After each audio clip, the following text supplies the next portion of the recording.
Kosmetik dan jamu ilegal menjadi dua komoditi yang paling banyak ditemukan di Provinsi Aceh. Hal ini tentunya menjadi antisipasi sejak dini bagi masyarakat di daerah paling Sumatera Indonesia itu untuk cerdas dalam memilih produk. Kepala Lokapom Aceh Tengah Sri Wardono menyampaikan agar masyarakat hati-hati dalam membeli produk kosmetik.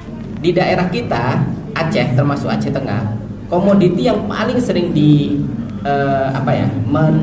menjadi temuan karena ilegal, tidak memiliki izin edar dan mengandung bahan berbahaya itu dua, kosmetik sama jamu. Itu banyak sekali. Jadi kosmetik yang mengandung bermerkuri itu banyak beredar. Itu hati-hati buat ibu-ibu, bapak-bapak kalau yang pakai kosmetik silakan hati-hati juga. Terutama kosmetik untuk pemutih. Nah itu nanti mungkin ada sesinya bagaimana sih melihat kosmetik yang mengandung merkuri itu kayak mana sih gitu loh. Karena harganya murah, ya kan, gampang dibeli, putihnya cepat.